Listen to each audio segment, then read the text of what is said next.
5 साल के बीच में तो एक बार वोट मांगने आते हैं। लालू जी के भय से भाजपा को और भाजपा के भय से लालू जी को देते हैं। कहीं नहीं देखा है कि अमनौर विधायक जी का कहीं ऑफिस हो। पंटू सिंह जी अमनौर विधानसभा क्षेत्र से आते नहीं हैं और लगातार यानी कि 2 बार यहाँ से विधायक भी रह चुके हैं। क्या अधिकार वोट का नहीं होता तो ये लोग हम लोगों से दर्शन जुल्म कर देते। चुनाव के समय तो बोला जाता है कि हम आपकी सेवा करेंगे, हर दुख सुख में आपके साथ रहेंगे, लेकिन जब जीत जाने के बाद फिर वही नेताजी लोग पटना क्यों धर लेते हैं, फिर अपने धरातल पे क्यों नहीं रहते हैं? ये इलेक्शन में दाम कमाना। अमनौर विधानसभा क्षेत्र के जन स्वराज के नेता हैं रामपुकार मेहता जी। देखिए, हमारे अमनौर विधानसभा क्षेत्र में तो विकास के नाम पर कुछ हुआ ही नहीं है।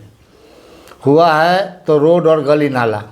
विकास के नाम पर ना किसी स्कूल में बच्चों को खेलने के लिए अच्छा फील्ड है, ना किसी स्कूल में बच्चों को पढ़ने के लिए अच्छी लाइब्रेरी है। यहाँ तक कि हमारे अमनौर विधानसभा में अंतिम संस्कार के समय दाह जलाने के लिए भी कोई व्यवस्था नहीं है।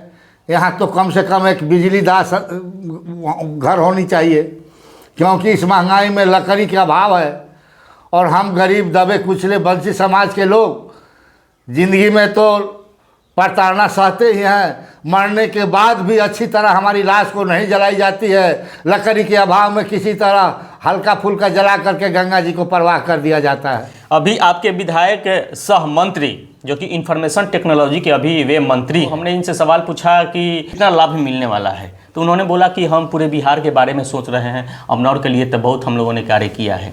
अमनौर में क्या कार्य किया है यहाँ की जनता से छुपी नहीं है।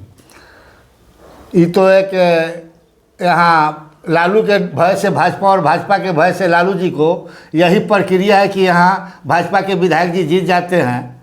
विकास के नाम पर तो कुछ हुआ नहीं है। उन्होंने कहा कि मैं पूरे बिहार की बात करूँगा जी।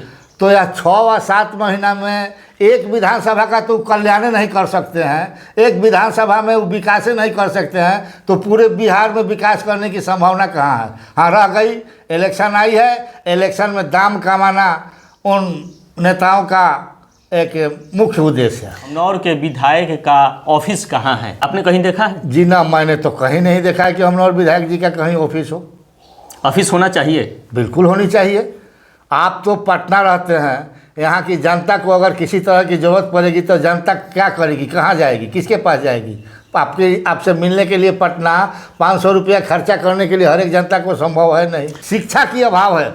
अगर शिक्षा होती तो बाबा साहब अम्बेडकर का दिया हुआ यह हथियार जो है एक वोट, वह अपना सही यूज करती। अगर बाबा साहब अम्बेडकर ने हमें एक वोट का अधिकार नहीं दिया होता, जिसे मुस्लिम समाज भाजपा के भय से लालू जी को देते हैं, और जो बड़े समाज के लोग हैं वह नहीं चाहते हैं कि लालू जी का वोट सरकार बने, और जो हमारे दबे कुचले वंचित लोग हैं उन पर लालू जी के कुछ लोगों ने इतना ना प्रताड़ित करता है कि वह सब लोग उब जाता है कि मैं वोट इनको देता हूं और वोट सधने के बाद मेरे साथ इस तरह की प्रताड़ना होती है, उससे अच्छा है कि चलो हमारा वोट गड्ढा ही में जाए। यही कारण है कि यहाँ से भाजपा जीत जाता है। विकल्प के रूप में हमारा जन स्वराज आ गया है और इस पूरे विधानसभा क्षेत्र के हर एक लोग मन बना लिए हैं कि हमको अब की बदलाव कर देना है। जब 70 साल इन लोगों को देखे तो 5 साल जन स्वराज को भी देखेंगे, इसलिए वह लोग अपना मन बना चुका है।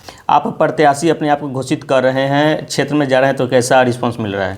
प्रशांत किशोर जी का जब तक हरी झंडी नहीं मिल जाता है, हम पूर्णतः प्रत्याशी नहीं हैं, लेकिन हाँ संभावित प्रत्याशी हैं। प्रशांत जी को अगर हम पर विश्वास जमी, उन्होंने मुझे टिकट दिया, तो मैं जीत का झंडा लहरा करके यहाँ दिखाऊंगा। टिकट एक है और आपके पार्टी से टिकट के हकदार लगभग 3 से 4 कैंडिडेट हैं, इसके लिए क्या कहेंगे? देखिए, कैंडिडेट 3 हो, 4 हो, 5 हो, 10 हो, कोई फर्क नहीं पड़ता है। हमारे जन स्वराज का टिकट का वितरण जनता की आवाज़ पर होगी। जनता की आवाज़ जिनके नाम को आवाज़ उठाएगी उन्हीं को टिकट मिलेगा। वो चाहे जितना बड़ा पैसा वाले हो, जितना बड़ा दबंग हो, उससे कोई फर्क नहीं पड़ने वाला है। बिहार में मुख्यमंत्री का चेहरा आप किसको पसंद करते हैं? मुख्यमंत्री का चेहरा किसको पसंद करते हैं? हमने तो किसी को वो मुख्यमंत्री का चेहरा नहीं पसंद करते हैं। अगर हमारी जन स्वराज की सरकार बनी तो इस बिहार के गृहस्थ का बेटा, किसान का बेटा, बिजनेसमैन का बेटा ही मुख्यमंत्री बनेगा। पुराने लोगों में कोई मुख्यमंत्री नहीं बने।